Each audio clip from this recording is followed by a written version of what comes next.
എല്ലാവർക്കും ഡ്രാമ റിവ്യൂവിലെ പുതിയൊരു എപ്പിസോഡിലേക്ക് സ്വാഗതം. ഇന്നും ഞാനൊരു തായ് BL ഡ്രാമയുടെ റിവ്യൂ ആണ് ചെയ്യുന്നത്.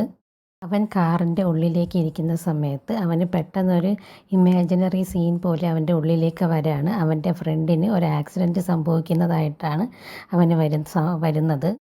ആ സീൻ വന്നപ്പോൾ തൊട്ട് അവന് വളരെയധികം ബുദ്ധിമുട്ട് അനുഭവപ്പെടാൻ തുടങ്ങിയിട്ടുണ്ടായിരുന്നു. അവൻ്റെ മൂക്കിൽ നിന്നൊക്കെ ബ്ലഡ് വരാനായിട്ട് തുടങ്ങിയിട്ടുണ്ടായിരുന്നു. അവൻ പെട്ടെന്ന് തന്നെ പേടിച്ചിട്ട് കാറിൽ നിന്ന് പുറത്തിറങ്ങിയിട്ടുണ്ട്. ഇറങ്ങിയതിന് ശേഷം അവൻ്റെ മൂക്കിൽ നിന്ന് നല്ല രീതിയിൽ ബ്ലീഡിങ് വരുന്നുണ്ട്. അവൻ എത്ര തുടച്ച് കളഞ്ഞാലും വീണ്ടും വീണ്ടും അവൻ്റെ മൂക്കിൽ നിന്ന് ബ്ലഡ് വന്നുകൊണ്ടേ ഇരിക്കുന്നുണ്ടായിരുന്നു. അതുപോലെ തന്നെ അവന് ശ്വാസം എടുക്കാനൊക്കെ ഒരു ബുദ്ധിമുട്ട് അനുഭവപ്പെടാൻ തുടങ്ങി. ഒരു പാനിക് അറ്റാക്ക് പോലെ അവൻ വരാണ്.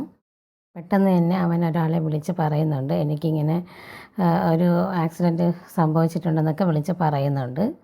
അവൻ്റെ ഫ്രണ്ടിന് ഇങ്ങനൊരു ആക്സിഡൻറ്റ് സംഭവിക്കാൻ പോകുന്നത് മുൻകൂട്ടി കാണുന്നത് കൊണ്ട് തന്നെ അവന് അതിൻ്റെ രീതിയിലുള്ള ടെൻഷനും ഒക്കെ വരുന്നുണ്ട്. അത് കാരണമാണ് അവന് പാനിക് അറ്റാക്ക് പോലെ വരുന്നതൊക്കെ.